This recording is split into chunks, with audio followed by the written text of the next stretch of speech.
Next session, I'd like to invite Dr. Krishna Prasad.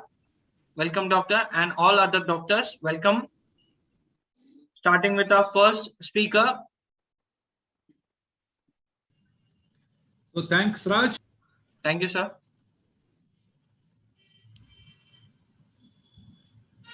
So thank you very much. So as always, this communication instruction course has always found its place for right reasons in our AOS conferences, and this time we are going virtual. Whether it's physical or virtual, I think the message is very strong and clear that Vak Bhushanam Bhushanam. So whatever the way we speak, the way we communicate is the hallmark or the cornerstone in the success in our practice as in day-to-day life also. So being the chief instructor, it's my duty to say thanks and also to acknowledge the presence of the other panelists. Dr. Deepti, can we have the speakers today? So Dr. Kirti Singh, she is the director, the new director of Guru Nanak Eye Center, New Delhi. She is one of the very well-known professor of ophthalmology, known for her teaching passions and research into teaching methodology. She'll be talking about tracing the roots of bad communication. And the next speaker will be Dr. Ravindranath, a very well-established private practitioner running a hospital, Drishti Eye Care Center at Davangere, Karnataka. We'll be talking about the foot-in-the-mouth syndrome or the communication goof-ups in the day-to-day practice. That will be followed by myself, Dr. Krishna Prasad. I'll be speaking about the most important cataract surgery scenario, the communication and counseling in such situations. I am working in MM Joshi Eye Institute Group of Hospitals, Karnataka. And next will be the former president of AOS, the well-known ophthalmologist of repute, a man who wears multiple hats, that is Dr. Quresh Muscati from Mumbai. He will be speaking on the very essence of our all the fun and the humor that we encounter in our day-to-day practice, and why that sense of humor and wit is so important for success and for having happy patients. That will be followed by a talk by Dr. Deepti Joshi, who will be speaking on the communication skills for young ophthalmologists. She being a pediatric ophthalmologist and strabismologist at MM Joshi Eye Institute, Karnataka. And that will be followed by Dr. Madhav Ambekar, who is an esteemed practitioner at Jalna, Maharashtra, who will be talking about the counseling skills and the pearls of breaking the bad news in our day-to-day practice. I think with that, we finish our introduction. Over to the first speaker, Dr. H.M. Ravindranath, about the communication goof-ups in day-to-day practice. Thank you, Krishna Prasad, for the introduction, and good morning, everyone. I am audible now? Krishna Prasad, Perfect. Screen is seen? Perfect. Okay.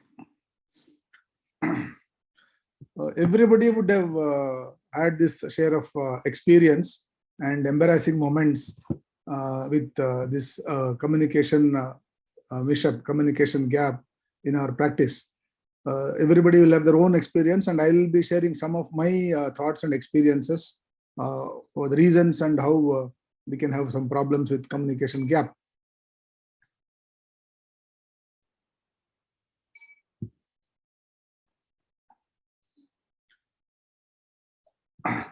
The essence of communication is how much it is transferred from your brain to other person's brain. So there are hurdles now. One is what you think. There should be a match between what you think and what you speak, and then what you speak and what other person hears, and what other person hears and what he understands. So these are the hurdles of communication. And if there is transparency, then the communication is complete. So what the successful communication is, how much percentage is transferred to the other person. Take one. This is one of the simple examples. What is it? Bone marrow aspiration needle. Good. Okay. Thank you, sir. Good luck. Take one. No, it's okay, sir. Take one.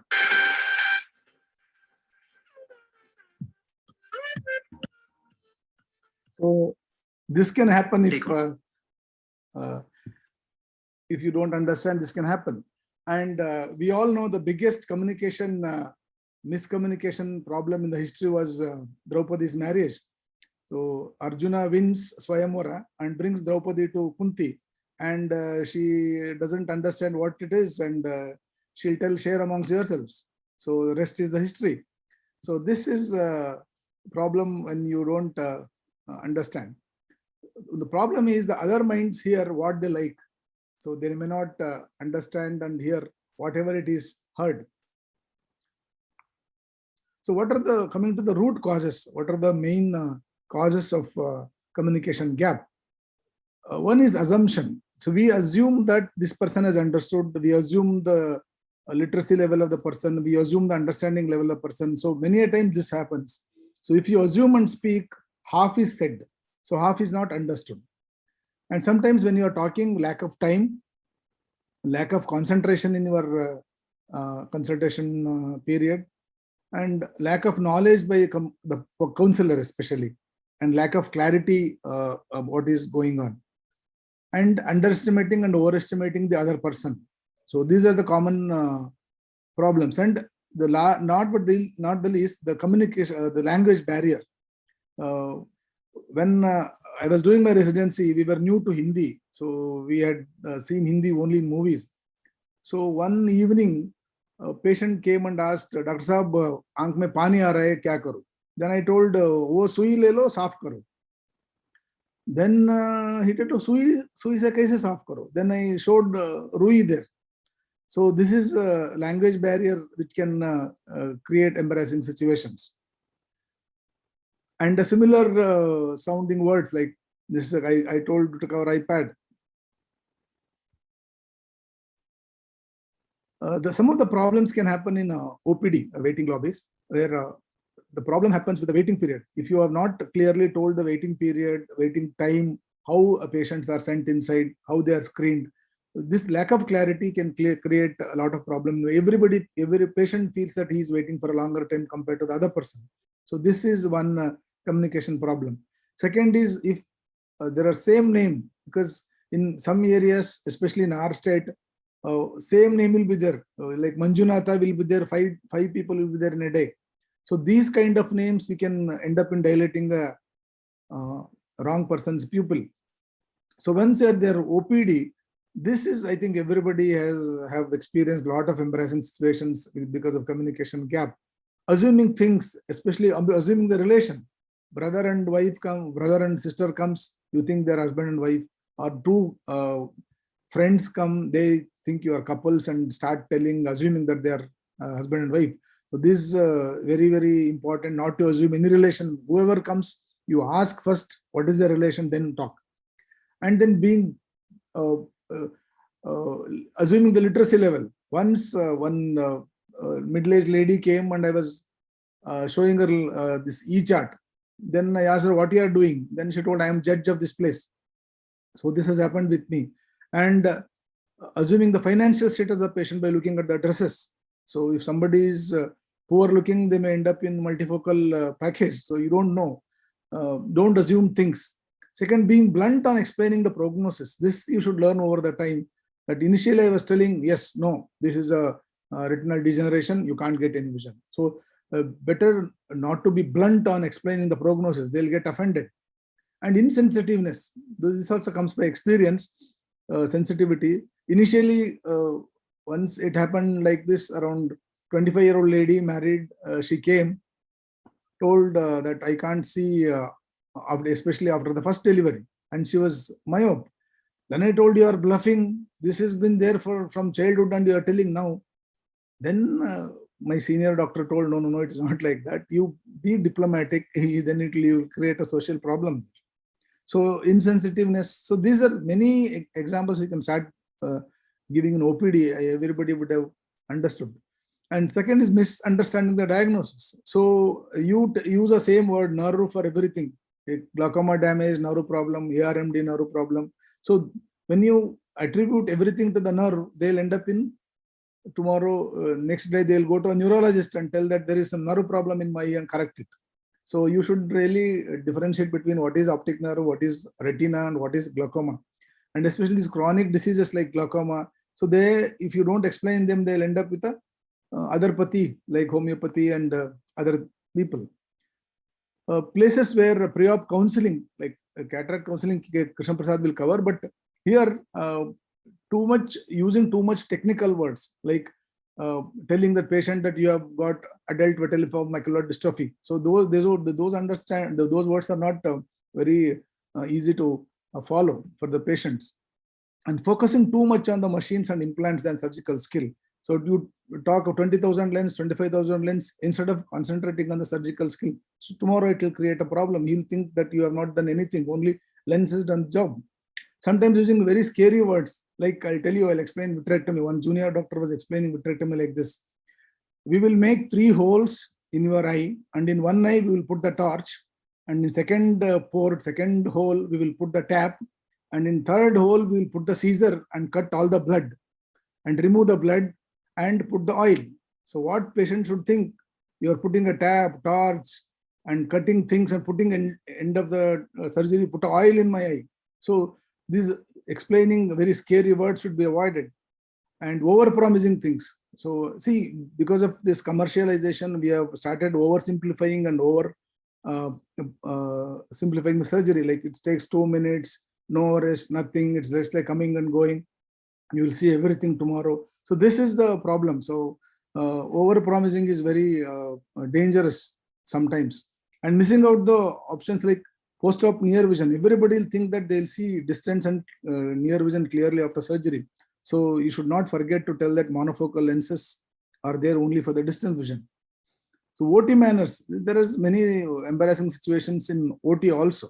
Like you may end up in operating a wrong person with a similar name, and this happens most of the times. IOL power and package cost, unfortunately they are almost similar. So when I say open 25 lens, patient will tell, sir, I have paid 30. So this is the problem. So you should explain that this is the power of the IOL and the cost package is different. And talking of complications and post-operative instructions also, here if you don't instruct clearly, they'll end up in overusing, underusing, misusing, and wrongly using and improperly using the eye drops. And some words like laser, so you should differentiate between 4 types of lasers. Everybody will think that do laser in my eye. So they think that laser is a solution for every eye problem. So this one thing should be avoided. And this failure in follow-up visits, if you don't explain correctly and stress the follow-up visits, they don't come for follow-up in diabetic retinopathy, glaucoma, and post-cataract surgery. So how to avoid? Stay focused, never assume things, be calm and composed, simple to explain, gain knowledge, and give training program, ask them to attend workshop for your workers, and accept and learn from mistakes. So many times you can learn from mistakes, accept it, and cross-check it. This is very important. Whatever you have explained, you ask the patient to explain back. So then you will understand what, and use the technology like audiovisual aids and reminders. Thank you. Thank you, sir. Thank you so much. Rabindranath, thank you very much. You can stop sharing your screen. Okay. So I think this sets the ball rolling for this IC. I think he has told us various situations where we get into trouble, the foot in the mouth syndrome, we tell something which is inappropriate, or we don't tell the things which have to be told. I think this is very important. I think one final message, what he has given is, you always have to use the technique of teach back. Ask the patient what he has learned, or ask him to tell the most important instruction that you have given him. Many times they end up with nothing.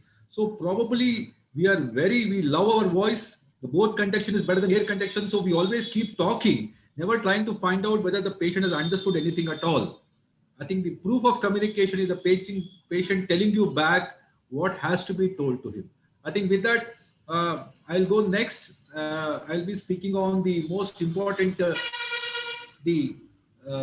situation in our day-to-day cataract, in day-to-day situation, that is the communication in cataract surgery. I think this is very important that Dr. Rabindranath has already alluded that good communicators get into less trouble. And the communication teaching has not been a part of our postgraduate curriculum or in the fellowship curriculum.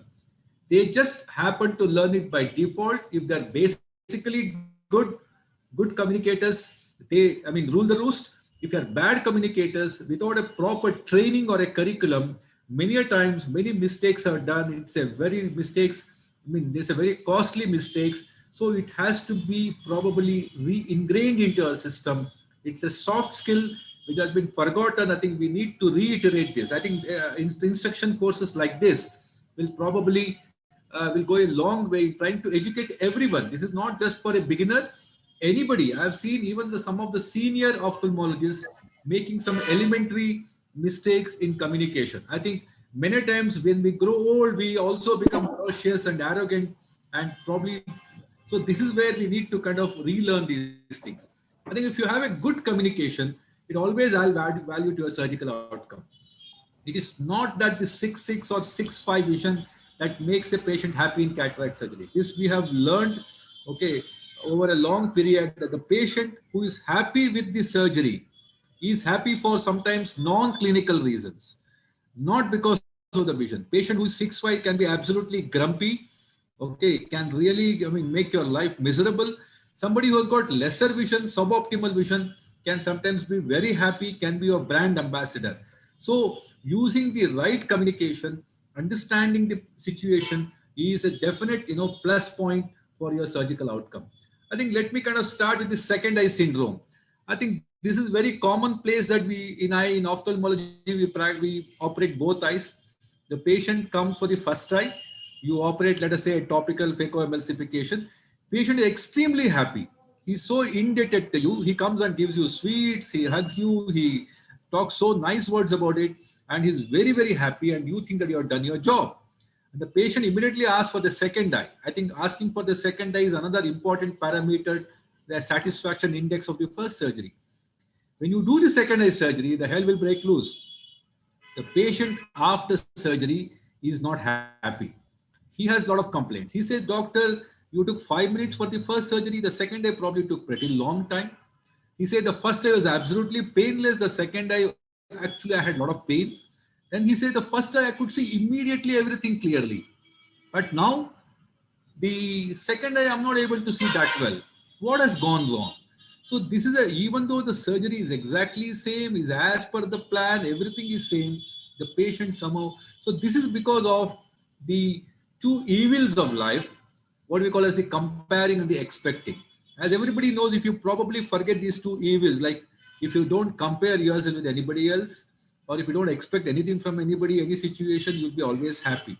In the second eye, both the evils are working. When the patient comes for the first eye, he's only having fear. He has heard a lot of things about the eye surgery. He's having fear about the surgery. And contrary to his fears, his surgery goes so well, painless, patient gets good vision because he compares it with the other eye which has a cataract. So comparatively, he feels that you have done the great job. When he comes for the second eye, now he is already in the field of expectation. He is expecting the second eye to be painless, very quick, to see very well. He has already set a benchmark. Now, when people come with expectations, you can't make them happy. So he always compares the first eye surgery to the second eye surgery and always gets you into trouble. And especially the vision. The first eye, he compares his vision with the second eye, and that too many a times in the monovision principle, you have focused it for distance. When you do the second eye, he compares the immediate post-op vision of the second eye to the first eye which has been operated some days back. Obviously, the comparison is not fair at all. So he will say the second eye has not gone well. So it is very difficult to make a patient happy for the second eye. Probably the vaccine for this is you need to tell the patient that the second eye is going to take probably more time, is going to be probably a little more painful, and it will take little longer than the first eye to probably get better, or explain the psychology behind this particular phenomenon. And about the breaking the bad news, I think Dr. Madhav Ambekar will also cover some of it, but this is in relation to cataract surgery. Let us say you have a list, you have got 10 cases lined up. The second case that you are operating, the nucleus drops down. So what will you do? Normally you are in the pressure of operating all the cases. You want to give a detailed explanation and counseling about it. So you will say, let the patient go back to the room or settle down. I will finish my list quickly and go and explain them. I think this should never be done, because the patient relative is most primed to hear the bad news immediately after surgery, preferably in the operation theater premises. Because our most of the patients' relatives, their idea of an operating room is kind of shaped by the movies that they see. In our typical Indian movies, what's an operating room? There is a light which is blinking. The people who are moving in front of it, then the door opens. The surgeon comes in and delivers a judgment. He says, either you have to take care of the baby or the mother, choose one, or he has lost his memory or whatever. There is some life-shattering judgment that comes out when the door opens. That means they're mentally conditioned to hear the bad news soon after the surgery. So probably you should walk down with your gowns on, maybe they can stand in the semi-sterile area, probably whatever way you want. Like say we are the back of the cataract is not strong enough. So basically we need to do one more procedure, or we have not put the lens because there is something else wrong at the back. We need to fix that first. Whatever that you want to tell, whichever is the way, the best time is immediate. If you don't do that way, like let the patient go back, you send him 2, 3 hours, 4 hours later you go, the period of susceptibility or the period of vulnerability has passed now. Now they become hostile. And also probably it may be argued in the court of law in future that the doctor did not care to explain such a serious consequence immediately. He just took his great time. He came after 4 hours or maybe half a day, so that can be exaggerated, which can be pitted against you. So better to break the news immediately. I think multifocal is something that has really made life easy for patients and made life difficult for surgeons because of the amount of money that is involved. So patients always expect the moon. So their expectations are so high, and multifocal technology is evolving technology, has its own share of problems. When the patient gets a multifocal, he forgets the advantages.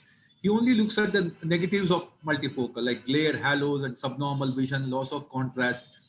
So this is very important to guess which patient, because if the patient is a neurotic, patient is a complaining type, patient is an obsessive compulsive disorder patient, he's going to make your life, miserable with the kind of complaints, and multifocal becomes a point of the complete, his center of his whole despair. So best thing is to ask one simple question to the patient. Like, what do you value more? Clarity, that means the crisp vision of a monofocal, or a convenience of a spectacle independence with a multifocal. If you want clarity, you need to forego a bit of convenience. Maybe you have to wear glasses once in a while.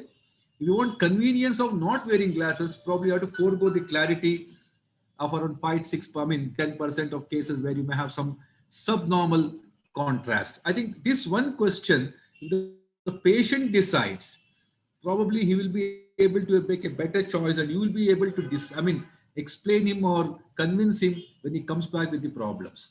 I think we are always underselling. I said, Dr. Ravindranath said that we are not selling our surgical skills, we are selling the packages. You should always market the surgeon, not the eyeball. And at the end of the day, it is the endophthalmitis. This is where the whole problem starts. This can be completely demoralizing for some surgeons. It can really break their career. So this is something that we need to tackle. But definitely endophthalmitis is not end of the world, and it calls for both art and science. And obviously you need to accept early, fall in line, and be energetic and judicious. That's very, very important. So let us see the patient perspective. Patient thinks that the loss of vision, no recovery, is a breach of promise. He has pain and discomfort additionally. And obviously he thinks that you are no good. So but how to handle this? See, very important, you have to take care of them immediately. In the OPD, you get a sense that there's a patient who has been operated 4 days ago, coming with some pain or blurring of vision. Don't make him wait at all. Jump the queue, let him take care of him, and make it private. Don't go in front of other patient, don't handle him. So make it private, because you'll never know what he's going to tell. Show concern, show compassion, but you don't have to really bend backward. Just because you're in a state of panic, that you really don't have to really look agitated. and you ask him, when did the blurring start? If the patient says, I mean, if you ask him whether did he cough, sneeze, somebody hit his eye, any subtle things which you could have probably, you can connect that, because the patient, once he thinks that something started, normally he connects it to something like sneezing or coughing, which will probably take the shift the guilt to some extent to the patient himself. Very important is don't use the word infection in the beginning. Tell reaction and don't despair. And at the same time, take the hostility head on. This is very important. Show genuine interest.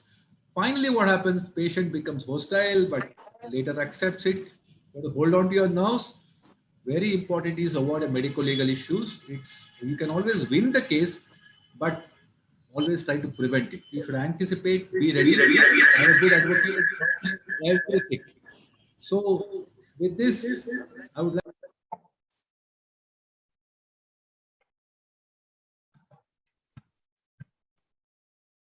You're on mute, Krishna. Welcome Dr. Kirti and Dr. Madhav Ambekar, who have been the co-instructors for this. Okay. So we will start with Dr. Kirti, which is the premise is how this bad communication actually comes in the practitioners or in the residents. This has to have some root. So how do we trace the roots of communication and where it goes really bad in its evolution? So you have 10 minutes, Dr. Kirti. Please go ahead. Thank you, Dr. KP, for making me a part of this very interesting IC. And it is very close to my heart because I believe we are not trained as doctors into communication, and that is where we lack. So tracing the roots of bad communication, what is the genesis of this topic was that poor communication, which means the improper transference of ideas, is very important in the current climate of medicine, where there's a disconnect between heart, hand, and head, especially for surgeons, leading to erosion of doctor-patient trust and increased conflict situations. Optimal communication with empathy is a solution. Now, what is empathy? Empathy is not sympathy. Empathy is cognitive understanding of patients' emotions and concerns related to sickness. As Dr. KP was talking about endophthalmitis. In a panic or in a sympathy, we make mistakes.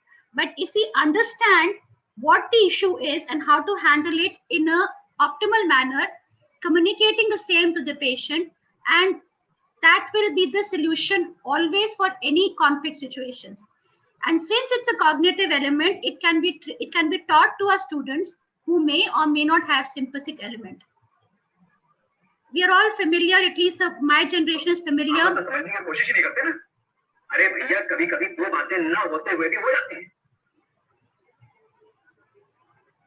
Communication is important. Okay, if the person doesn't understand whatever I am speaking, if I'm not able to make the people who are listening to me understand, I haven't communicated. Same way, if the doctor is talking from a pedestal, the patient will never understand. So therefore, we have to learn the proper techniques of communication, and for that, we have to understand the roots of miscommunication. The first root I could identify is ignorance or arrogance, which is unwillingness to learn, unaware, and fear of displaying ignorance. Most doctors do overestimate their abilities to communicate. We need to have a look at ourselves and see how well we communicate, how we represent or present ourselves to our patients. Second root was currently that this climate is focused on technological skills, devaluation of the affective domain. This is my actual anatomy class and how we learned anatomy in 1981 with my favorite teacher, Dr. Chandramanand. And this is the class nowadays with simulations. The human connect is not there. Since we don't have the human connect so much because of technology dependence, the human connect with the patient also goes away because our students are trained like that. This human interaction has to start from undergraduate time. Third is assessment. Assessment always drives learning. Communication skills are never assessed. Therefore, since they are not assessed, therefore they are never learned. Knowledge and skills are far easier to assess than attitudes or communication skill, and that is where we lack. Third is the time and logistics. number game. So many surgeries, so many cases. We are always running. Patient load is there. We really can't afford to have the time to communicate, which is a very big mistake we make. Because more we communicate, more it becomes part of our personality. Then you don't need time for that. It is a reflexive behavior. Next thing is that, again, whenever we are operating or whenever we are seeing patients, we fail to put the patient into perspective. Like, I am a glaucoma person. This intraocular pressure, this visual field, this gonioscopy finding, this is your diagnosis, this you have to do. Do we make time to take time to understand, okay, where do you stay? Can you afford to put these drugs? Can you afford to come back after trabeculectomy? Can you put these drugs? Do you have a person with you who will put these eye drops for you 3 times a day? That is patient-centric. And that is what makes all the difference and make the patient feeling that he is part of the patient-doctor relationship. Whenever you see me, you have to have you inside it. So me and you have to be combined. That means patient and doctor have to have a combination. It has to be a patient-centric relationship. Modern communication with WhatsApp, with Instagram, with even Zoom is instant. Superficial, sudden, unsifted, too fast for truth, trivial and paltry. This was said about New York Times, about Telegraph when it came in 1858. Think what it will be now with email and with WhatsApp. Next, Genesis, which I find very problematic with patients and with my students both, is this habit of fubbing. Okay, and this fubbing habit is creating havoc. Whenever the patient is there, we as doctors or residents, we are listening to our phone, we are seeing WhatsApp and also seeing patients. Patient has to be felt that he or she is being taken care of. You have seen him properly, only then you give diagnosis. Otherwise, he feels sidelined. So phone fubbing practice has to be removed. And this fubbing has become so much important that Oxford Dictionary has built a new term. It's a new word. It's a practice of ignoring one's companion or companions in order to pay attention to one's phone or other mobile devices. Then the other aspect is the non-verbal communication. Verbal communication, as Amitabh Bachchan is telling that you don't want to understand, but see his demeanor. He's frustrated. And see the demeanor of Dharmender when he's saying, okay, I don't understand why you can't understand. So these non-verbal clues which you see on the face of these two protagonists will tell you a lot about what is happening. So this focus on non-verbal communication, having in mind, it's so important that even WhatsApp Communication College has given emoticons keeping this in mind. And whenever we communicate with the patient, our voice, our body language conveys much more than only 7% which is taken care by the words. So non-verbal communication always has a bigger role, which is body posture, facial expression, eye contact, touch, attire, how you dress, your silence sometimes, and the tone of your voice. Doctor at one time was a second god on earth. I remember the times when my grandfather was a doctor and what respect he had. Deteriorating doctor-patient relationship with the patient's access to information, need and demand to know makes the doctor vulnerable. Paradoxically, doctors reassert themselves because it is insecure arrogance. So we have to come in sync with reality. This equation no longer holds true, and that is why there's so much violence against doctors. We have to introspect. We have to look into ourselves, into our behavior. We are the role models for our student generation. If we are not good role models, we can never have the ABCD paradigm of ATCOM or the attitude or the communication aspects. Next, even though maybe be good role models, we may be thinking we are good role models. We are talking about in this IC about that. However, it has been identified that you have to walk the talk. The gap between walking and our talking, what we talk at the auditorium or in the conference and what we do in our hospitals. The student will see what we are doing and not what we are talking. And they will emulate that walk, not our talk. So if we walk our talk, only then we will be appropriate role models.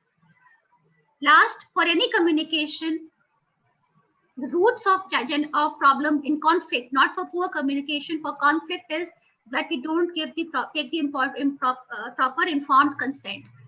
For guarding against malpractice litigation, informed consent and the manner of consent taking is also important. So much so, communication has been given a whole new chapter or the ATCOM module in Indian medical graduate for MBBS curriculum, so that communication is taught and assessed properly starting from the undergraduate. This CBA ATCOM module has been implemented in MBBS and in competency-based medical education from next year in ophthalmological camp. It has already started in 2018. So communication is extremely important during patient-doctor relationship, and unless we try to find the roots of bad communication, this leaning tree of doctor-patient communication causing so much conflict, causing so much of erosion of trust, will surely topple down. Thank you for a very patient listening.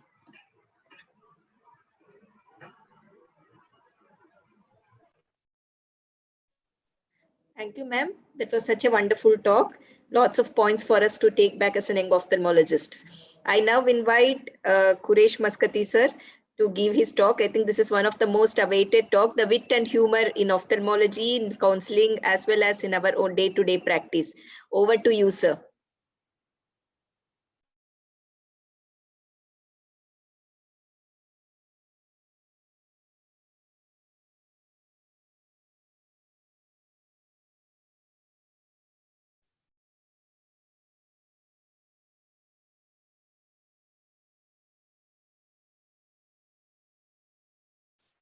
Is my screen with you?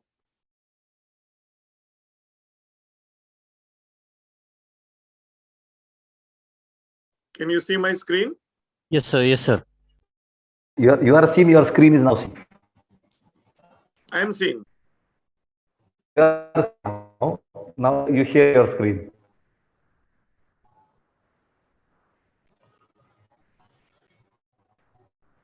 Yeah. Is the screen visible now? Yes.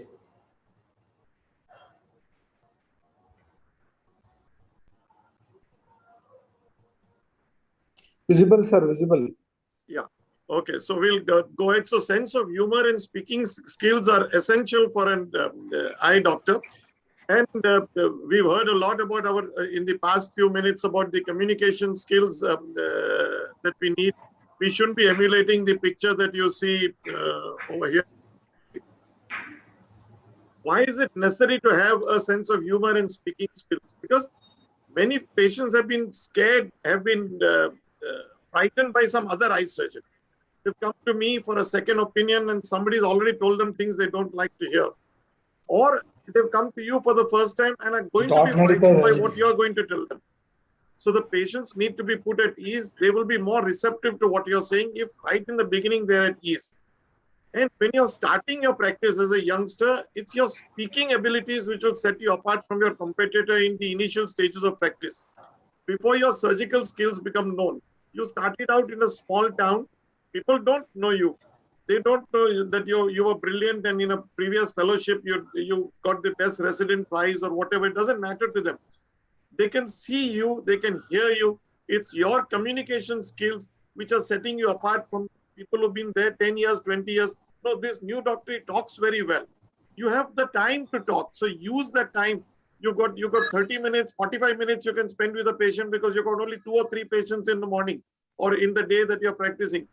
Use that as your strongest weapon against a busy practitioner who's got 200 patients in his OPD.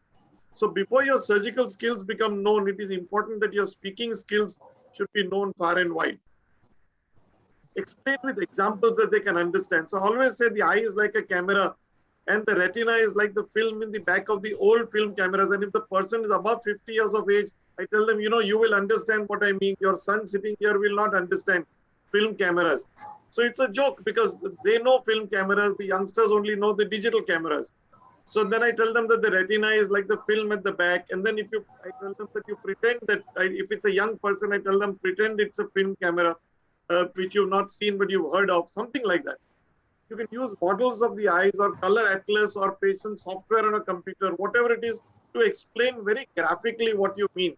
People don't know where is retina, where is cornea. They interchange. They feel the retina is the front layer, the cornea is the back layer. They don't know. They have not studied medicine. So don't expect them to know this. Explain to them with models. I tell them the cornea is like the front glass in front of my Rolex watch, and I joke with them. I said, not that you have a Rolex watch, but the front glass of my Rolex watch is flat. However, our cornea is not flat. It is dome shaped. It is curved, like the curve of a cricket ball. So use analogies, examples they are familiar with, and that humor should be subtle. So they smile. There is a smile coming. You don't have to tell them jokes. Let me tell you this joke or that joke. That's wasting everyone's time. Let's take a few practical scenarios.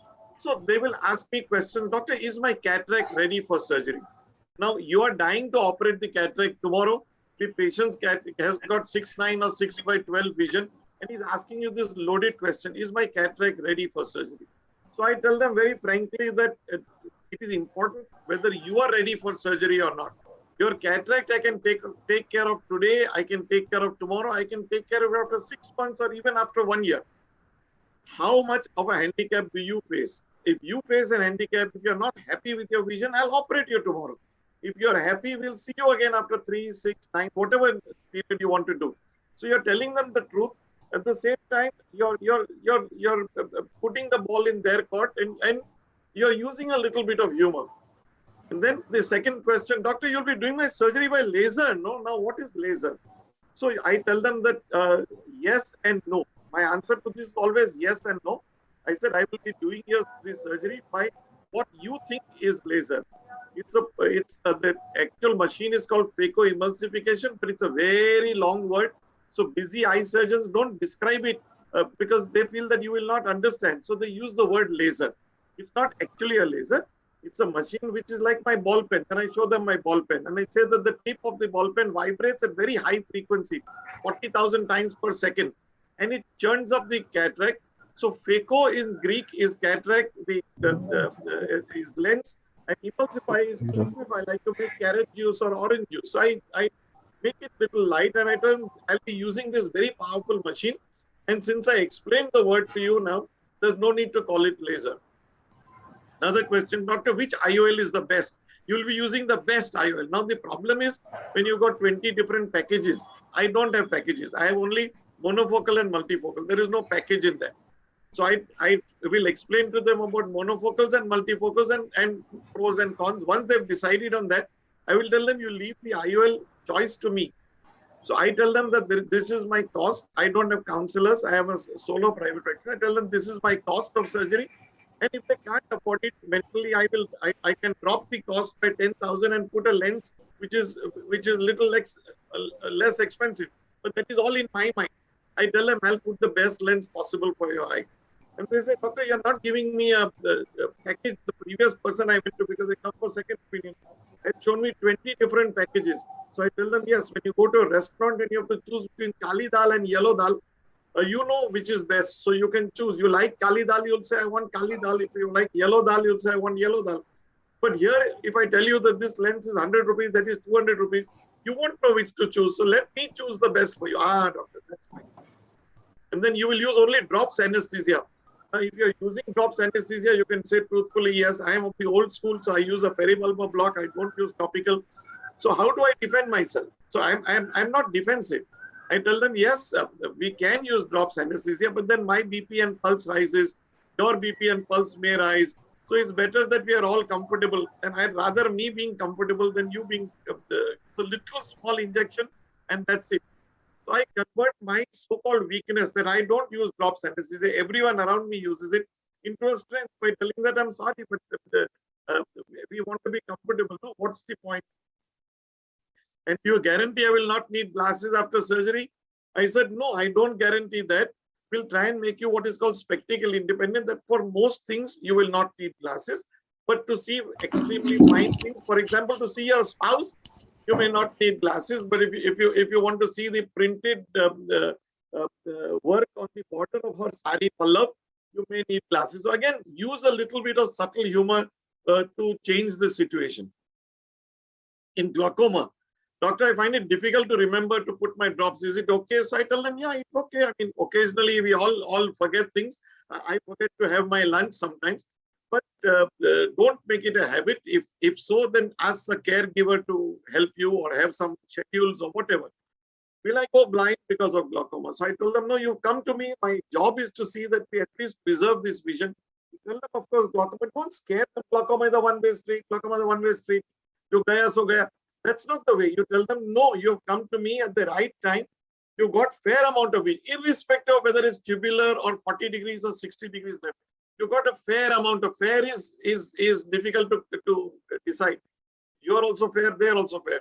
We will preserve this vision to the best of our ability till your dying day. Will surgery cure my glaucoma? So of course you tell them that nothing is permanent in medicine, but hopefully your need for drops will lessen, maybe even go away, things like that. Will it result in cataract? Yes, there is a small chance that it could, but even if it occurs, that's not the end of the world. We can always do a cataract surgery. And can you restore vision in my left eye, which is blind due to glaucoma? And I tell them, can you revive a dead person? No. So let's forget about that left eye. Let's talk only about the right eye. And so you get these questions in every field. So my sugar is under control since 20 years. Doctor, why I have got diabetic retinopathy? But I'm under control, doctor, perfect. I don't eat rice. I don't eat sugar. Then I tell them that in spite of that, see, when you were a child and you wore a hard hat on your head, did your height stop increasing? No. So some things are programmed that the longer the duration of the disease, in spite of perfect control, you will can get diabetic retinopathy. But because your control is perfect, it is not gone to the end stage, and so on. So there are so many questions, and but the important thing is to answer all of them with humor. My replies that I gave you are not the only possible way to answer the question. It's only meant to guide you the manner and style. Don't get irritated or defensive in respect to any question. And smile when the patient comes in, and smile when you say thank you at the end. If possible, escort them to the door of your room. Give them that VIP status. Thank you.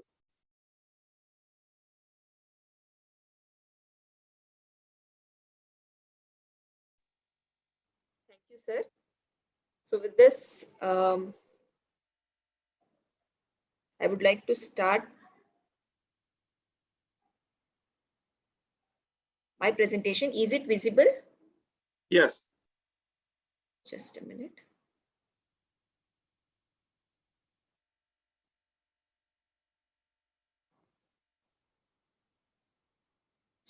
Yes, so with this, I would go ahead. Mine is basically an communication pearls for young ophthalmologists. It would be taking our small points from lots of talks, and I would be making it more particularly oriented for young ophthalmologists, the postgraduates, the fellows, and immediate post-graduations and fellowship. So the very basic of effective doctor-patient relationship is basically communication. Throughout our MBBS and MS, we are taught so much of the medicine as well as ophthalmology that somewhere the communication pearls go haywire in the middle of all those things. So for example, if this scene happens.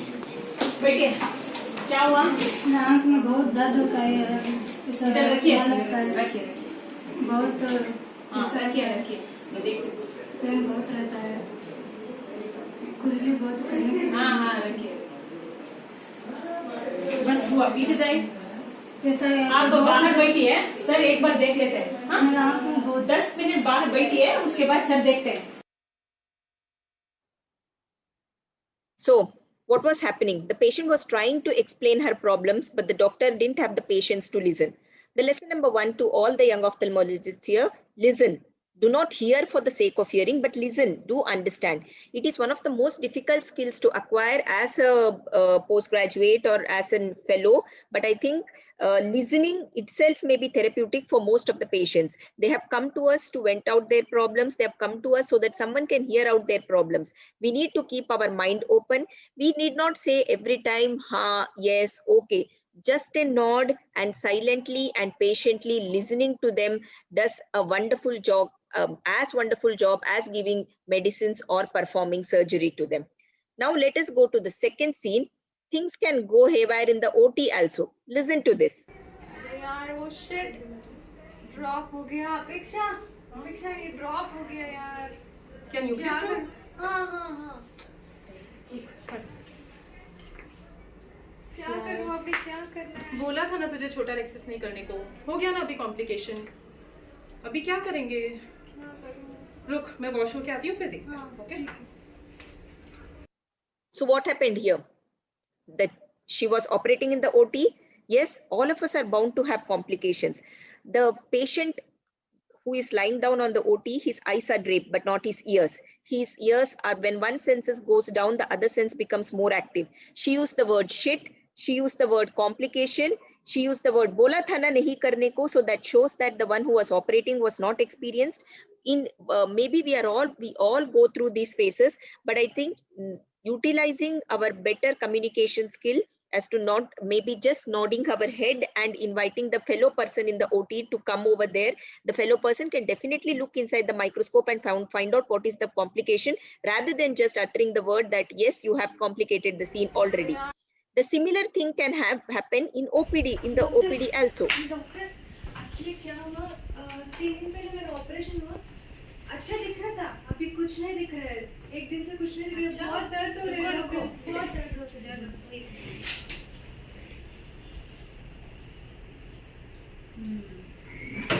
क्या हुआ doctor? Infection हो गया आपको। मुझे बहुत डर लग रहा है। इन्फेक्शन मतलब वही क्या, सेप्टिक? हाँ वही जो हर बॉडी में हर जगह होता है इन्फेक्शन, वही आपको आंख को भी हो गया। अभी क्या करना है डॉक्टर? अभी क्या कर सकते हैं, इन्फेक्शन तो हो गया। अरे वो बाद में सोचेंगे, अभी रुको डॉक्टर आके देखेंगे आपको। So again, this was stressed multiple number of times that endophthalmitis is a grave complication. No patients want to hear that there has been an infection in their eyes post-surgery. Infections are not induced by us. No doctor wants to do a complication. But then I think it's in our hand that we think before we speak. This is lesson number 2. When we are in the area of litigation, when every word which we speak can backfire, we should not underestimate our patients. Think 100 times before you utter a single word in front of them. So what better way can this have been handled? Doctor मुझे 3 दिन पहले operation हुआ था doctor, इस आँख का, तब अच्छा दिख रहा था, सब कुछ दिख रहा था, अभी एक दिन से कुछ भी नहीं दिख रहा है डॉक्टर, मुझे बहुत दर्द हो रहा है। टेंशन मत लीजिए, एक मिनट यहाँ पे रखिए,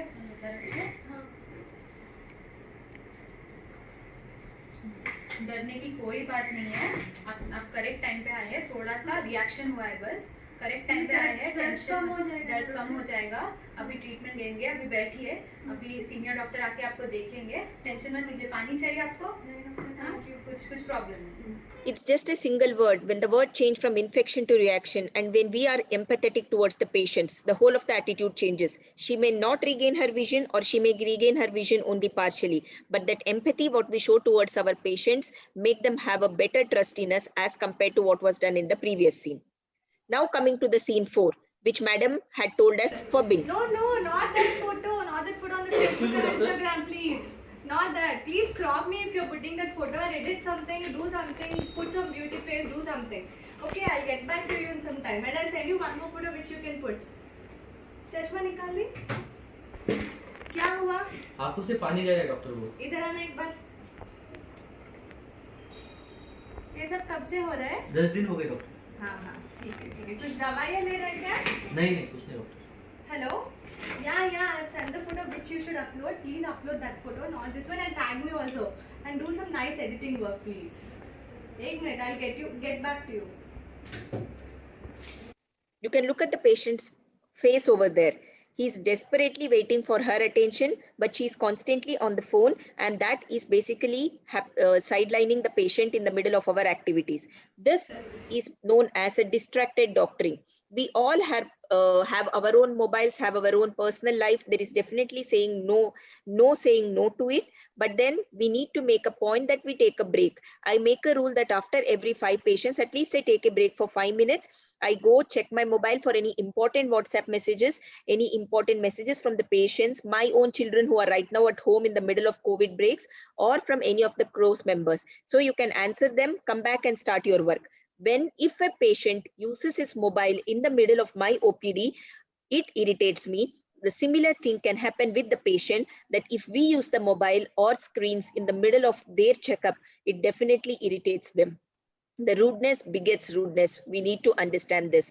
Same thing when you're entering your data in the mobile internet. Now with everything being maybe in the internet, we enter everything on the computer. We need to take care that we don't enter much or hit more on the computers, on medical apps in front of the patients. We can do that in the break when one patient goes out and the other patient comes in. So less of distracted doctoring is what is necessary as of now. This is my last scene. Are you Betty? क्या problem है? Madam बच्चा देखता ही नहीं है, मुझे पहचानता नहीं है, क्या टाइम हुआ, किसी को उसको बुलाते हैं तो भी देखता नहीं है। नॉर्मल डिलीवरी हुआ था बच्चे का? डिलीवरी नॉर्मल हुआ था मैडम, लेकिन रोया नहीं था बच्चा डिलीवरी के बाद। फिट्स आया था? फिट्स एक दो बार आया था, डॉक्टर को दिखाए थे हम, उन्होंने दवाई वगैरह चालू किया है, अभी तो ठीक है बच्चा। तो बच्चा रोया नहीं, बच्चे को फिट्स आया था। अरे ऐसे में ये ब्रेन पूरा डैमेज हो जाता है बच्चे का। ये आंख का प्रॉब्लम नहीं है मैडम, ये देख नहीं रहा है लेकिन फिर भी आंख में प्रॉब्लम नहीं, पूरा ब्रेन ही। बच्चे का गर्दन भी नहीं बैठा होगा अभी तक, तो ये चलेगा भी नहीं, बच्चा बैठेगा भी नहीं आगे। हमारा काम नहीं है ये। ब्रेन के डॉक्टर को दिखाइए, आंख बिल्कुल ठीक होगा बच्चे का। जाइए जाइए ब्रेन के डॉक्टर को दिखाइए, जाइए, हमारा कुछ काम नहीं है इसमें। So this brings us to the last point, be empathetic, the lesson number 4. We may know the diagnosis majority of the times the patient walks in. At least after 15-20 years, we don't even need to evaluate few cases. Like an allergic conjunctivitis, even if you see from the distance, we know that it is allergic conjunctivitis. It will stay with the patient for the next 10 years, but still patient has come to us with a small hope. There is a small hint in this. If you want the patient to get back few more patients to you, if you want to be a successful doctor, give hope to the patient. Patients have come with a small of expectation of just a small expectation from us. Maybe we can go back slowly. The patient will start to understand despite our whole effort, if the vision is not coming back, they will somewhere appreciate us that you have done everything, doctor. It's all in our faith. This is what happens in my OPD with majority of the CP patients. So rather than being rude, be empathetic towards the patient. The last slide, breaking bad news or dealing with violent patients. As a postgraduate, I think you need to be calm. Avoid arguing despite the patients getting argued. Have a smooth conversation with them. And the most important, get seniors informed. Most of you PGs, fellows over there, you are a vicarious liability of the overhead consultant. And so you did not take the blame on yourself. Get the seniors informed. Be calm. That is the most important thing. So the most final thing what I would like to say is what we practice, what we learn. So it's very important right from the first year that we inculcate communication as a skill and for all the postgraduates so that they take back what they learn and they inculcate it in their own practice to have a better patient-doctor relationship. Thank you.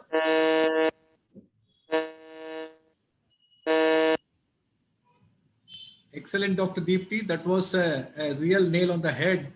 I think you have told the young ophthalmologist how to conduct themselves in this era where things are not really going that good for the medical profession, and how these things can actually create a stepping stone for success, also have a nice and wonderful life.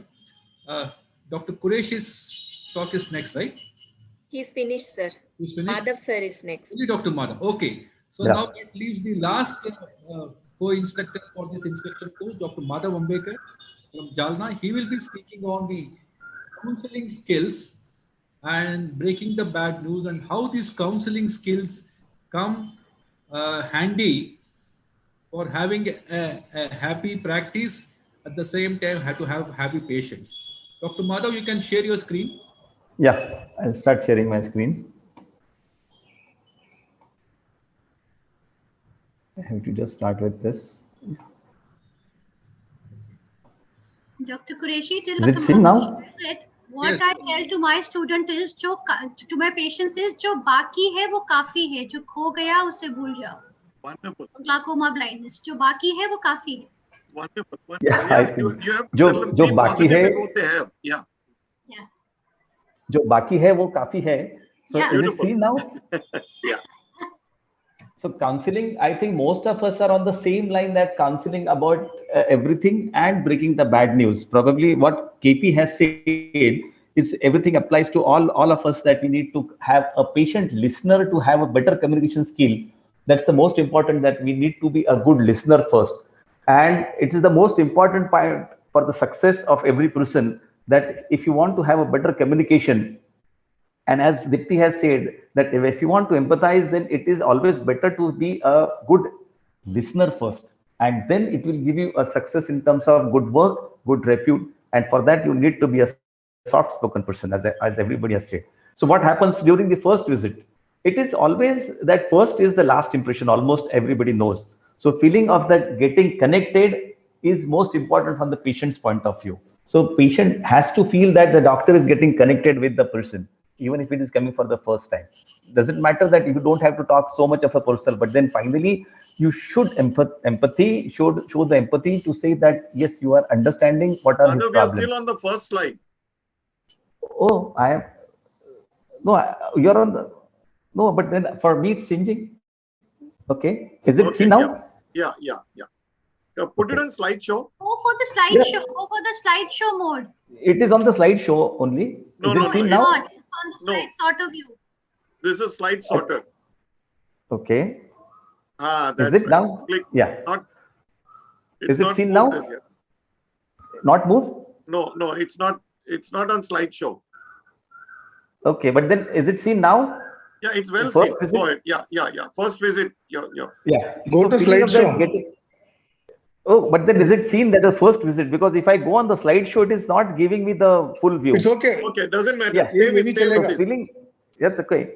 So it's, as I said, that the patient should feel that the doctor is empathetic and is listening to what he has on a complaint. And as everybody till time, almost everybody has said, and all of us who practice the same thing, that avoid attending the telephone calls as much as possible, unless it is dire emergency. But most of the times I give my telephone to my attendant, so that they keep on attending the telephone calls, and they filter it to such a great extent that I hardly need to talk one call in a month or two. That's all, and that too for a minute or a half. So why we need to focus on the patient's issue always, and we always do not have to think that itna time lag gaya hai.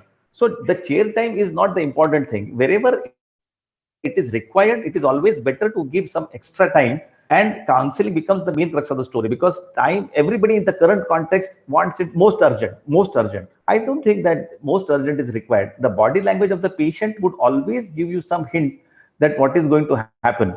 Like, you need to train yourself to reach to the root cause of the complaint. That finally you need to understand what he is trying to communicate and what are his likely problems and how you are going to deal with it. And you are, as it is, everybody, as I come across the super specialty people, that there was a fellow from some of the district place in our area only, he was trying to tell me कि sir मेरे पास glaucoma के अलावा दूसरे patients आते हैं, मैं उनका क्या करूँ? I said, finally you are a glaucoma consultant from your point of view and from our point of view. But from the patient's point of view, you are an eye doctor first. So we need to understand. Most of the times, what in the current backdrop, as people have started thinking that refractive error correction is not the job of an eye surgeon. Agreed. If you have got a full setup with the optometrist and everything, but at least while leaving the premises, the doctor needs to see. I come across so many patients, those who are unsatisfied, seen only and only by the optometrist, even by when they are attached to the eye surgeon doesn't see them. So it is always felt that the doctor has to see them. So let the patient get confidence in you and try to always read the body language of the patient. Unless you read the body language of the patient, you will not understand what are the, because there are all possibilities that a mischief monger patient or someone who's likely to create a trouble or nuisance, you can pinpoint him and try to give some extra time, and we see that he doesn't try to create you any problems. So what is required for that is getting socialized. So how you can get socialized is on the follow-up visit, try to remember the patient. I know that at least I don't have memory like Sharad Pawar, because who remembers each and every person, even he sees once and then after 10 years or 15 years, he knows the person by the name and the place where he stays. But from my point of view, I don't remember the names as sharp as Sharad Pawar remembers. So just we need to give a smile of recognition. Oh, that means you have recognized him. Recognition and a smile of recognition is always a different thing, I always say. So best, it would be the best to remember the name. But at least try to make some small note into the software which will be only seen by you about the patient, so that whenever he comes next, he can be given that reference, particularly if he's relative of someone, he know you by any professional attachments or something. So that's the most important thing. And if the patient has a specific problem, if you remember him, the patient always feels कि अरे doctor साहब ने मेरा छोटा सा number था लेकिन वो भी बराबर ध्यान में रखा है. So these are the fine points which are required, that you need to get socialized. And if you get socialized, then only you can go for this counseling part. I always have made the technical and the commercial counseling as two different things, because patient looks towards you as to understand the technical aspects, and then the non-technical person, he can give about the charges and other things as far as the surgical part is concerned. So give an appropriate and a reasonable idea about the condition, even if it is a cataract or anti-VEGF. Because if you give the anti-VEGF, especially in the costlier anti-VEGFs, 2 or 3 shots or even more than that, the patient at least at the beginning should be aware that how much the cost is incurred and everything. But then it's not the cost that you need to talk. You need to talk about the how much result are you going to give? What is the best possible outcome? It can be a bit guarded, but it has to be given as the best possible outcome. And try to give the examples from the job or the profession the person is from. I ask the person what he does. Suppose if, as Kuresh was telling, that mera cataract kab hoga. So something like, I come from a rural background in India. So if there is this is the time where they use the cotton seeds now in the field. So if someone is there in the month of December, I say that now you cannot put the cotton seeds for getting the cotton ready. So then he realizes that everything has got its own timing. So effectively that becomes immediate connect with the patient to say that there is certain time required. So we have to give the bird's eye view to the condition, making aware about the post-procedural improvement and everything, because otherwise the patient may carry something wrong impression in his mind, saying that I had something different in my mind and everything. So it is most important. So technical counseling, as I say, that bird's eye view encompassing all possible problems after the procedure, but it should not be so much so that tumhari aankh chale jayegi kind of a thing. So it has to be a perfect presentation, that what are the subtle occurrence that can happen, that surgery is surgery, so there are 0.5% chances and so on. So I always give that example, that when you started coming from your place to this place today morning, you were never sure that whether your tire was to get punctured or anything. So it happened. So there are, even at the world's best possible hand, there are possibilities that the things can go wrong.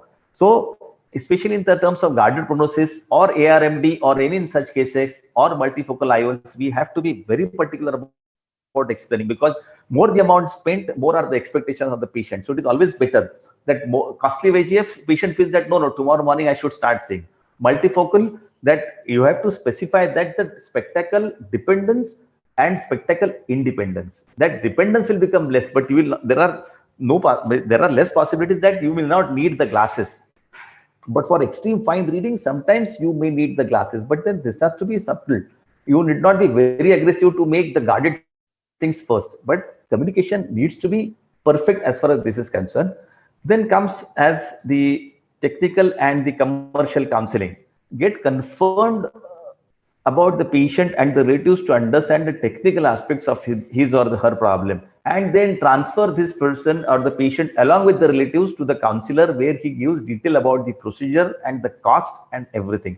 There are some possibilities, because especially in the cases where you need to drape the patient sometimes may feel claustrophobic and all those things. So effectively, I have put a videos that we drape you kind of a thing, so that in the recent past I had come across that fellow came prepared for the drape, and then he suddenly said, no, I do not want to get operated now. I'll go back, as your fellow has correctly said me, that I need to wear this odna ratka that over my face, so that I would not feel claustrophobic next time. So that was in my 30 years of my career. This was the first case, because of the claustrophobia, I need to postpone that case in the recent past.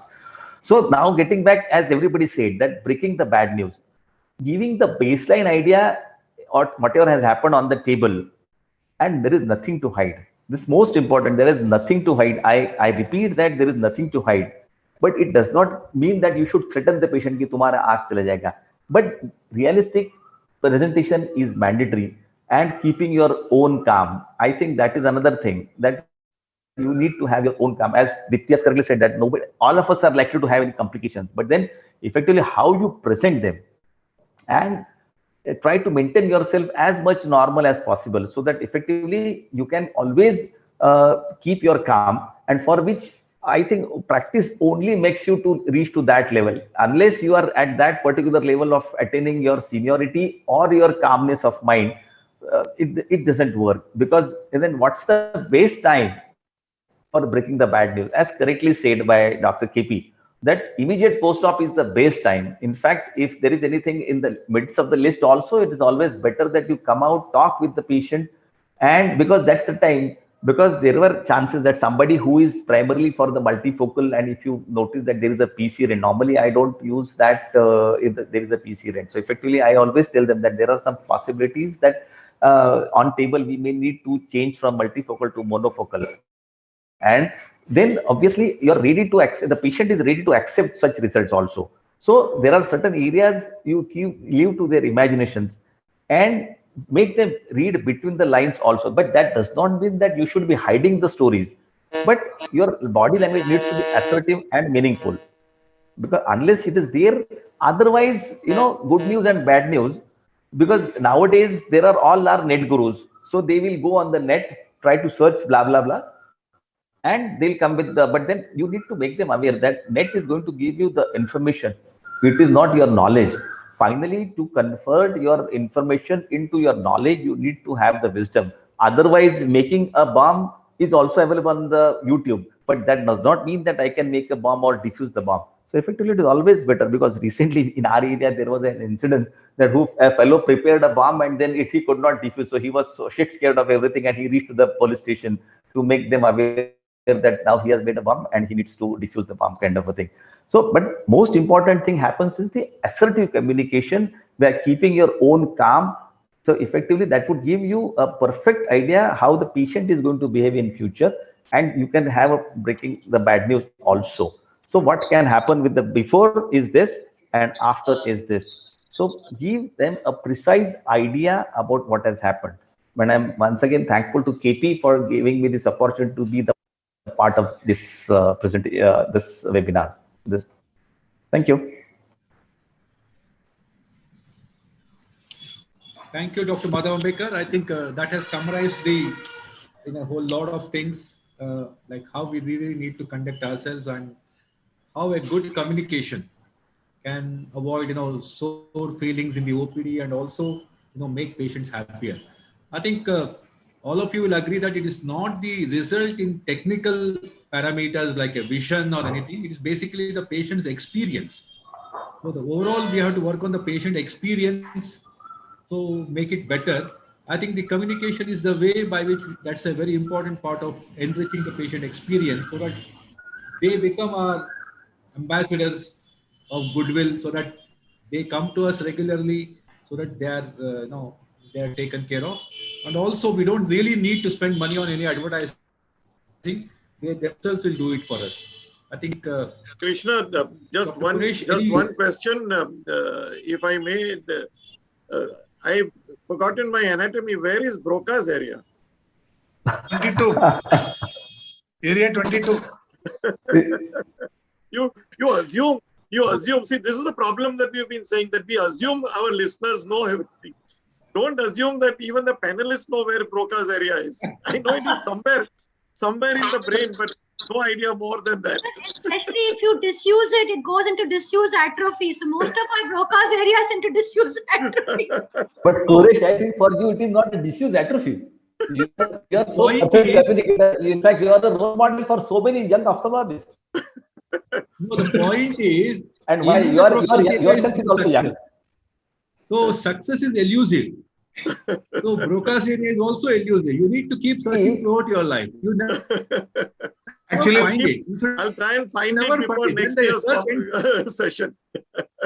We remember well because one of our classmates who was speaking more, we named him as Broca. Okay. Broca. So that's how you remember this.